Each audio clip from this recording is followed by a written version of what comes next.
Welcome to T-SAT. ఈరోజు మనం ఈ వీడియోలో విష్ణుకుండిల యొక్క పరిపాలన, మతము, సమాజం గురించి నేర్చుకుందాము. ఆల్రెడీ గత వీడియోలో విష్ణుకుండిల యొక్క రాజకీయ చరిత్ర, సామాజిక చరిత్ర స్టార్ట్ చేసుకున్నాము. రైట్, మనకి పరిపాలన చూసినట్లయితే పరిపాలనకు అత్యంత ప్రాధాన్యత ఇవ్వడం జరిగింది. పరిపాలనా సౌలభ్యం కోసం రాజ్యాన్ని రాష్ట్రాలను విషయాలుగా విభజించడం జరిగింది. రాష్ట్రంను రాష్ట్రీకుడు అనేవాడు పరిపాలించడం జరుగుతుంది. మనకి రాజు సర్వాధికారి, అతని కింద మనకు సామంతుల స్థానంలో అధికారులను పెట్టడం జరిగింది. వారికే రాష్ట్రీకుడు అనేటువంటి రాష్ట్రీకుడు అనే పదాన్ని ఉపయోగించడం జరిగింది. విషయానికి అధిపతి, విషయపతి. అధికార పురుషులు లేదా మహత్తరులు అనేటువంటి అధికారులు కూడా కొన్ని సందర్భాల్లో ఉపయోగించడం జరిగింది.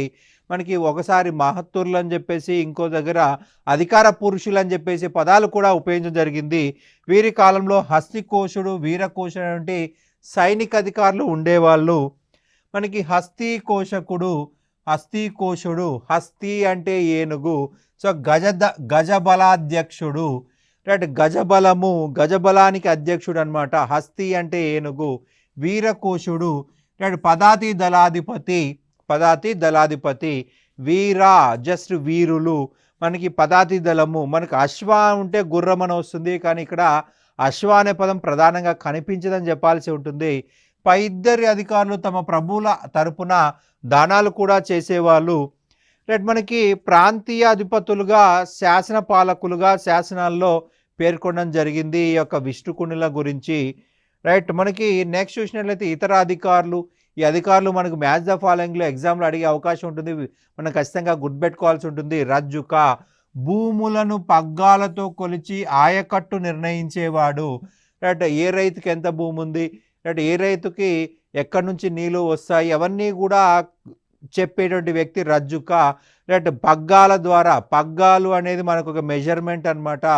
పగ్గాలు పట్టేసి దాని ద్వారా ఎంత భూమి ఉందని చెప్పేసి మనకి డిసైడ్ చేయడం జరుగుతుంది. ఫలదారుడు, పంటను అంచనా వేసి భూమి శిస్తు నిర్ణయించేవాడు. ఈ ఇయర్ ఎంత పంట పండుతుందో ముందుగానే నిర్ణయించి దాని భూమి శిస్తు నిర్ణయిస్తాడు ఫలదారుడు. ఇక నెక్స్ట్ చూసినట్లయితే గుల్మికుడు, సరిహద్దు రాష్ట్రాలపై నియమించిన సైనిక ప్రతినిధి. సరిహద్దుల్లోని గ్రామాలు ఈ గుల్మికకి ఇవ్వబడతాయి. అక్కడి నుంచి పన్నులు వసూలు చేసుకునే అధికారం ఈ గుల్మికకు ఉంటుంది. ఆ డబ్బులతో సైన్యం నిర్వహించి విదేశీ దండయాత్రలను సరిహద్దుల్లోనే అడ్డుకోవాల్సిన బాధ్యత గుల్మికదని చెప్పాల్సి ఉంటుంది. శెట్టి, ప్రభుత్వానికి చెందవలసిన ధాన్యాదాయాన్ని కొలిచేవాడు. మనకి ఫలదారుడు అనేవాడు పంట నిర్ణయించేవాడు అని చెప్పుకున్నాము. ఫలదారుడు పంటని అంచనా వేసి భూమిని శిస్తు నిర్ణయించేవాడు. ఈ శెట్టి అనే వ్యక్తి మనకి ఎంత పంట రాజుకి ఆదాయం కింద ఇవ్వబడుతుందనేది ఇక్కడ మెన్షన్ చేయడం జరిగింది.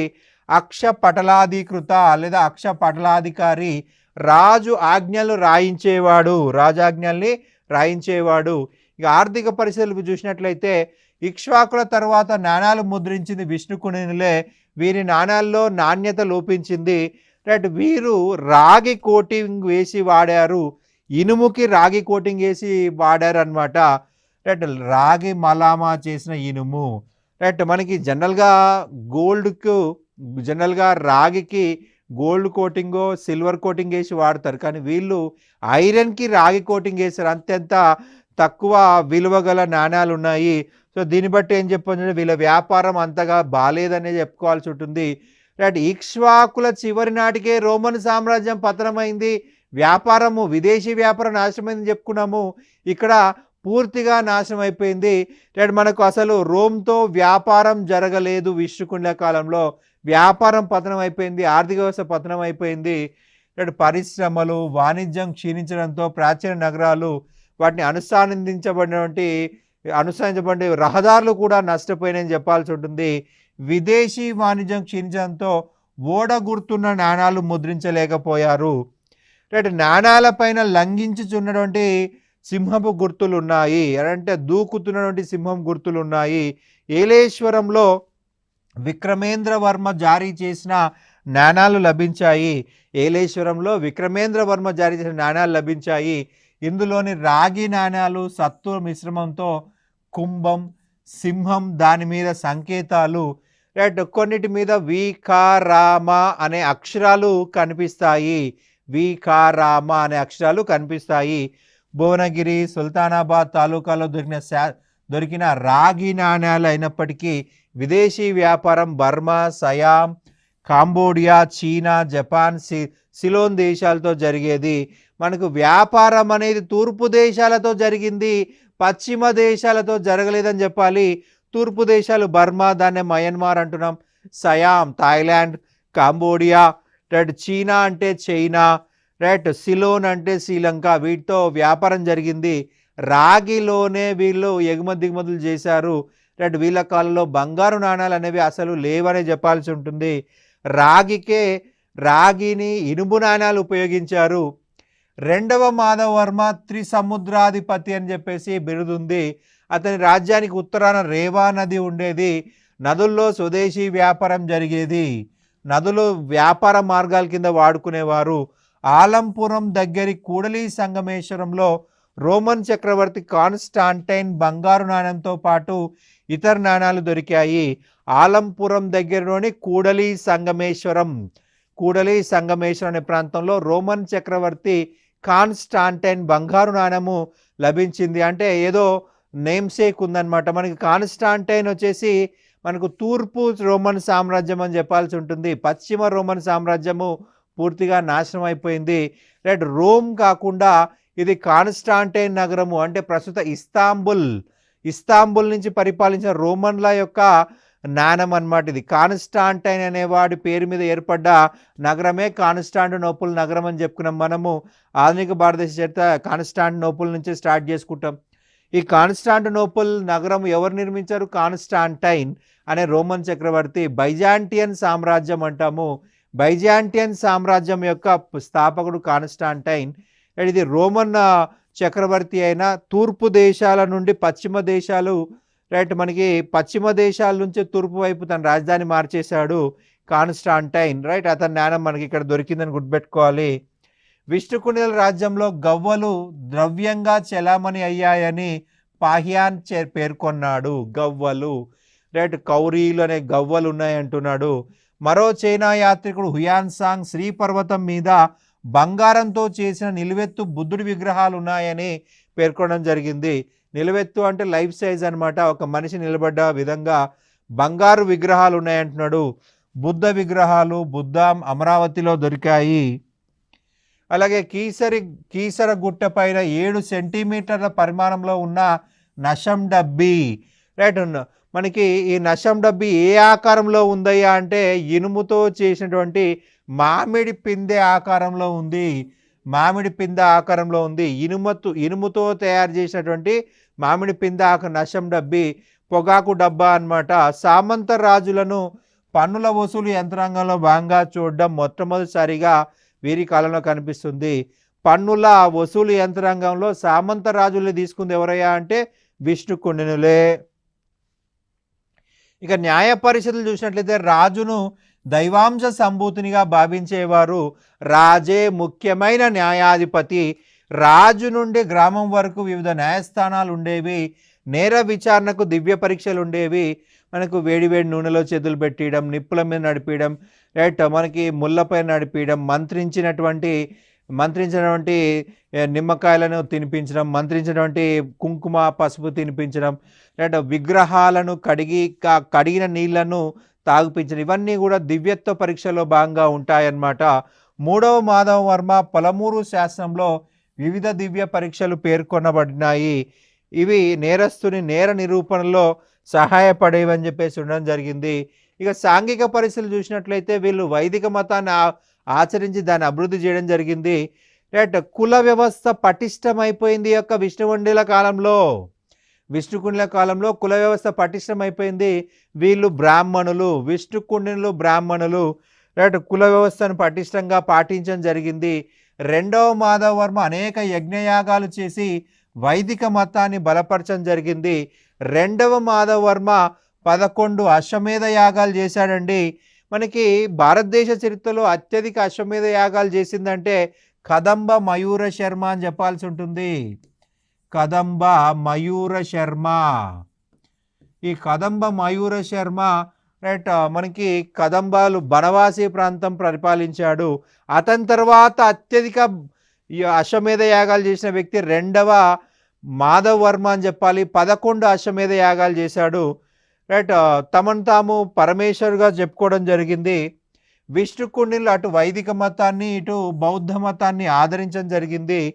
రైట్ విక్రమేంద్ర, గోవింద, మాధవ, ఇంద్రభట్టారక మొదలైన పేర్లు వైదిక మతాన్ని అవలంబించారంటానికి ఎగ్జాంపుల్ అన్నమాట. వారిలో చాలామందికి పరమ మహేశ్వర, పరమ భాగవత వంటి బిరుదులు కనిపిస్తున్నాయి. గోవింద వర్మ వర్ణాశ్రమ ధర్మాల యందు భక్తి విశ్వాసాలు కలిగినవాడు సో అని మనకు ఇంద్రపాల నగర శాసనంలో తెలుపుతుంది. వర్ణాశ్రమ ధర్మాల యందు భక్తి విశ్వాసాల యందు రైట్ నమ్మకం ఉంది అంటున్నాడు ఈ యొక్క ఇంద్రపాల నగర శాసనంలో. రైట్ 18 మతశాఖల సిద్ధాంతాలు పూర్తిగా తెలిసి మానవ జాతిని జీవన మరణ దుఃఖాల నుంచి కాపాడేందుకు యజ్ఞయాగాది కర్మలు చేసి దశబల బలి పండితుడు గోవిందవర్మ ఆస్థానంలో ఉండేవాడు. గోవిందవర్మ దశబల బలి అనే పండితునకు పెంకపర అనే గ్రామాన్ని దానంగా ఇవ్వడం జరిగింది. గోవిందవర్మ దశబల బలి అనేటువంటి పండితుడికి పెంకాపర అనేటువంటి గ్రామాన్ని దానంగా ఇవ్వడం జరిగింది. ఈ విష్ణుకునుల యొక్క కులదైవము అంటే శ్రీపర్వత స్వామి అని చెప్పాల్సి ఉంటుంది. రైట్ మాధవ్ వర్మ గణపతిని ప్రతిష్ఠించినట్లు మనకి వేల్పూరు శాసనంలో ఉంది. రైట్ మనకి గణపతిని ఏమని పిలుస్తామంటే ఏకదంత స్వామి లేదా దంతస్వామి అని చెప్పేసి పిలుస్తాము. ఏకదంత స్వామి ఒక దంతం ఉంటుంది, లేదంటే దంతేశ్వర స్వామి అని కూడా పిలవడం జరుగుతుంది. ఏ శాసనంలో ఉందయా అంటే వేల్పూరు శాసనంలో ఉంది. మాధవ్ వర్మ గణపతిని ప్రతిష్ఠించినట్లు వేల్పూరు శాసనంలో పేర్కొనడం జరిగింది. విష్ణువు అవతారమైనటువంటి రామ, కృష్ణ, నరసింహ, త్రివిక్రమ మొదలైన దేవతలు జనాదరణ పొందినట్లు ఉండవల్లి, మొఘల్ రాజాపురం గృహ శాసనాల్లో మనకు తెలుస్తూ ఉంది. కోడమోటు నరసింహ శిల్పము ప్రజాదరణ పొందింది.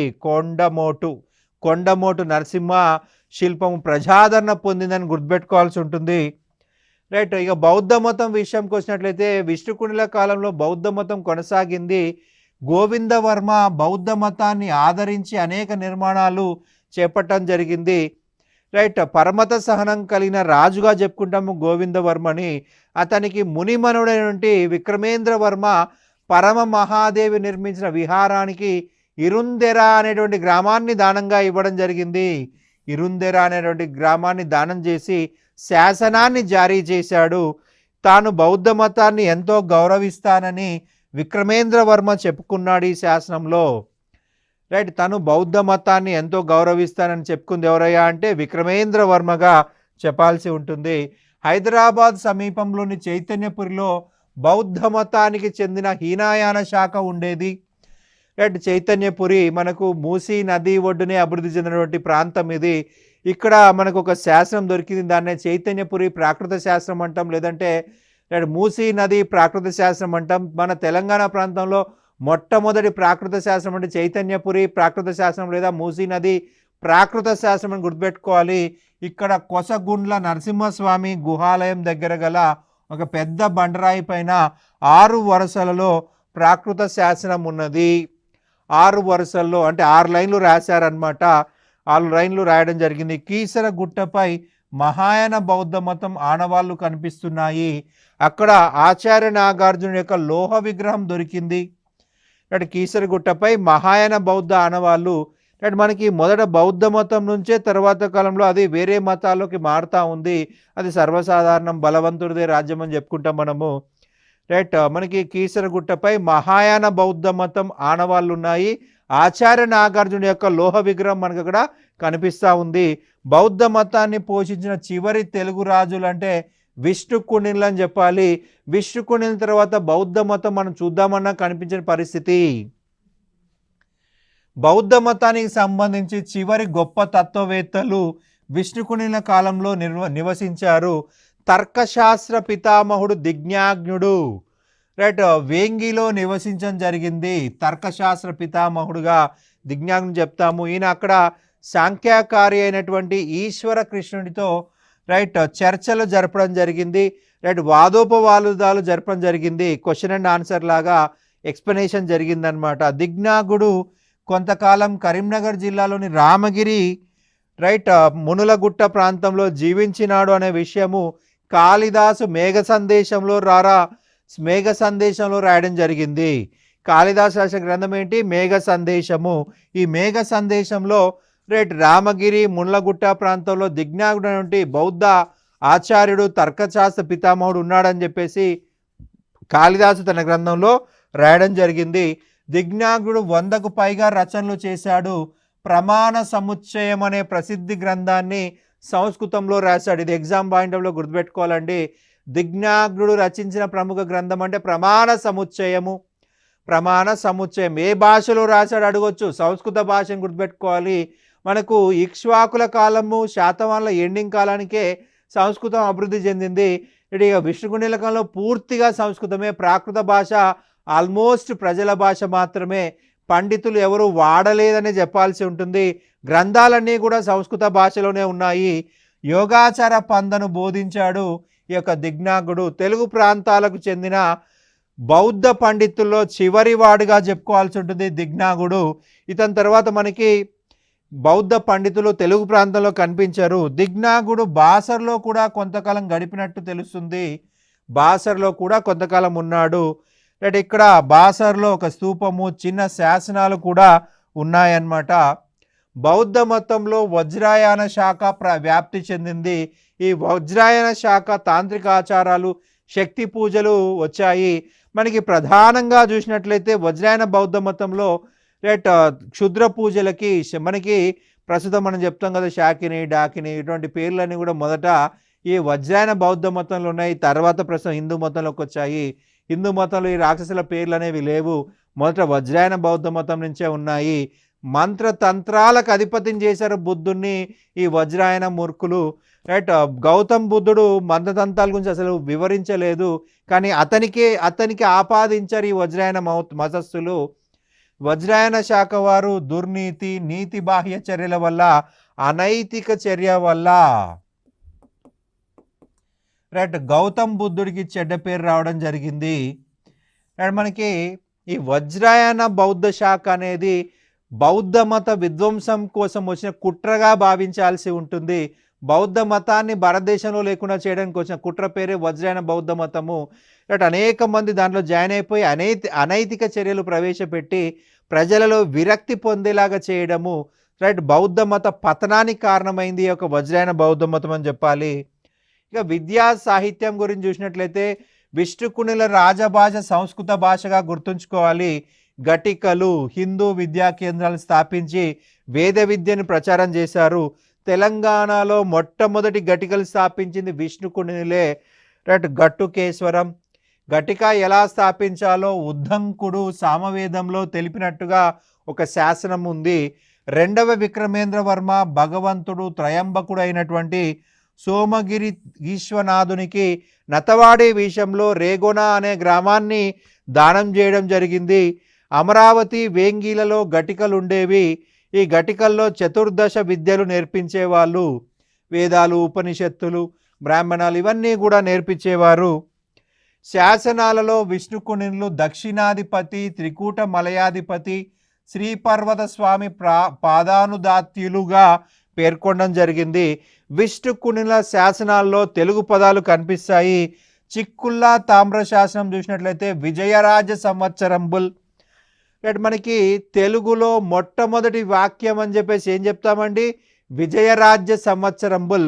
ఈ విజయరాజ్య సంవత్సరంబుల్ అనేది ఏ శాసనంలో ఉంది? చిక్కుల్లా తామ్ర శాసనంలో ఉంది.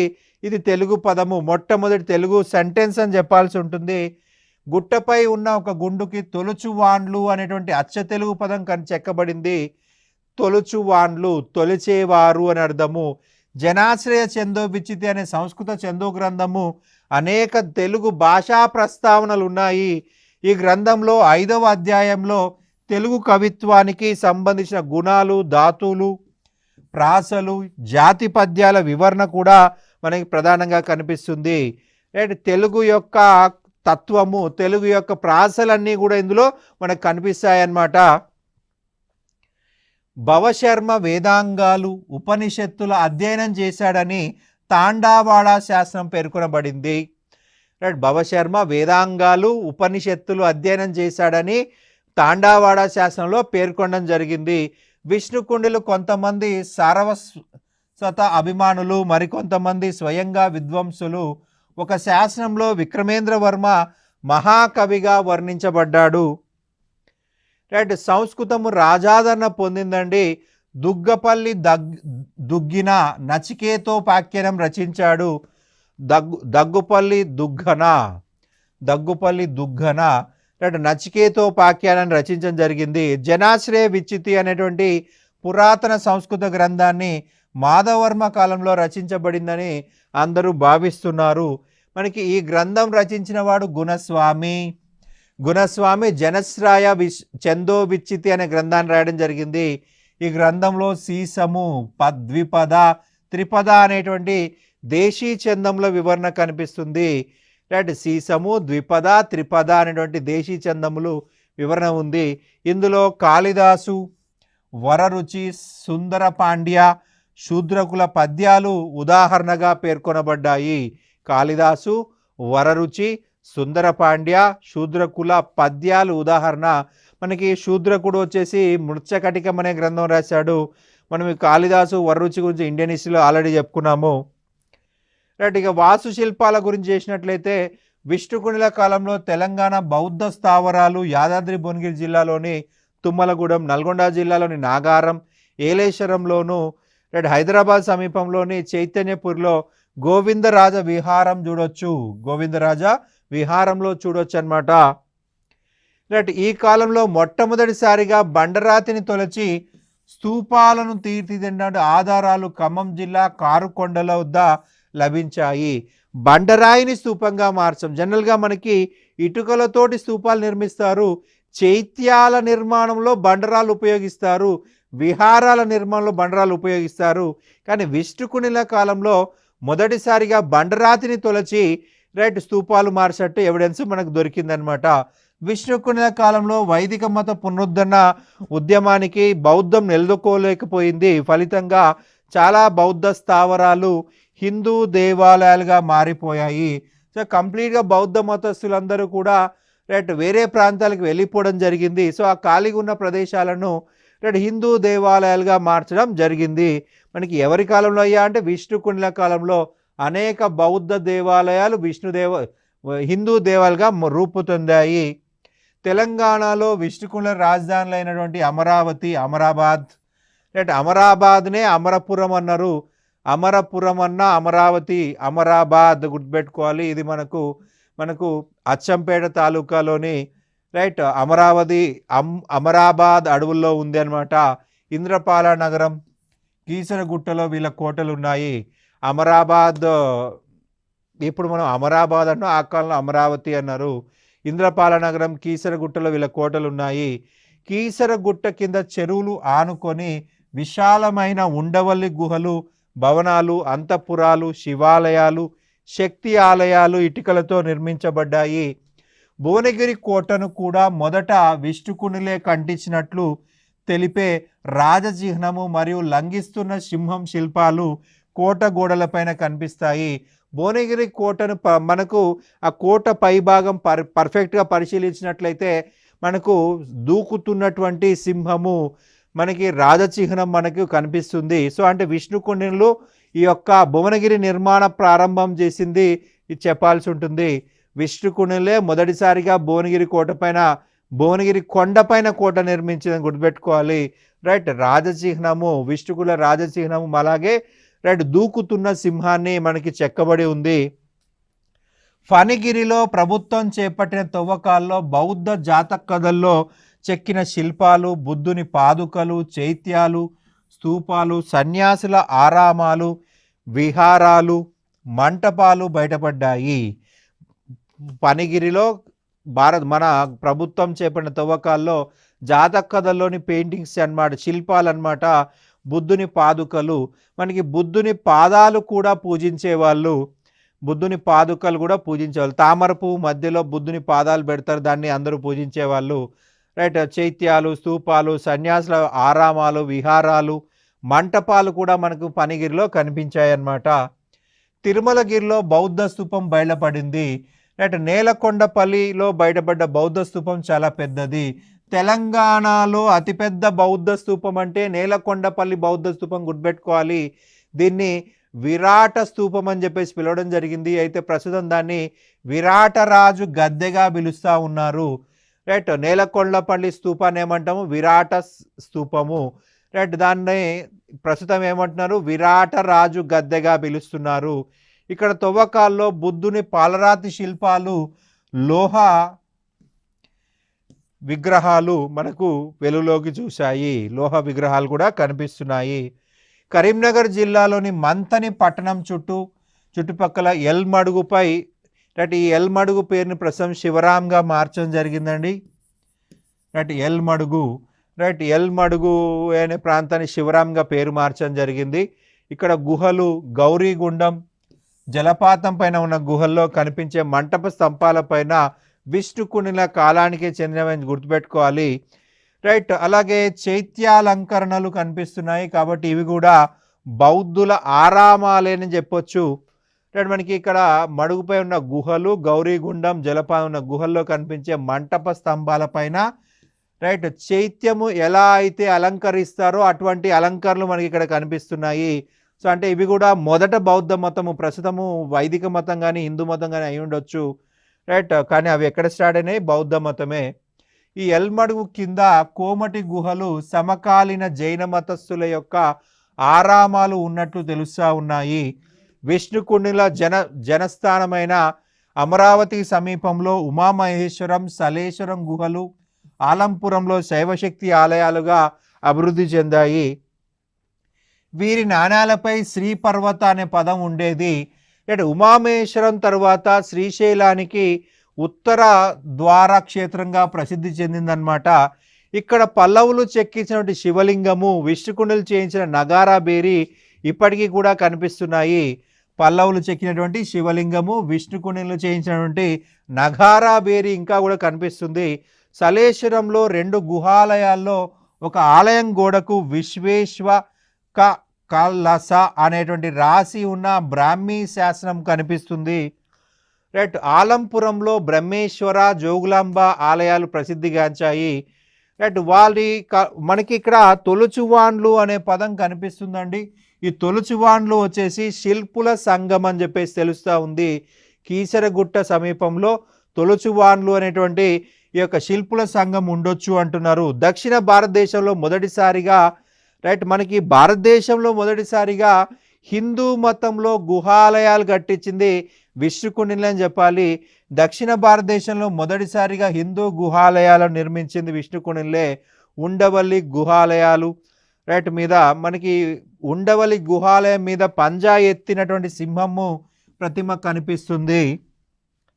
రైట్. బొజ్జన్న కొండ, మొఘల్ రాజాపురం, విజయవాడ, ఉండవల్లి, భైరవకొండ గుహలు విష్ణుకుండిని నిర్మించడం జరిగింది.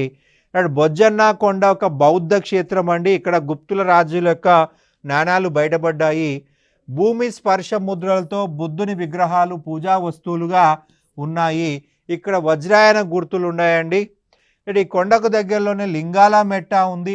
ఈ కొండను భక్తులు ఉద్దేశిక స్తూపాలు ఏర్పాటు చేసినారు.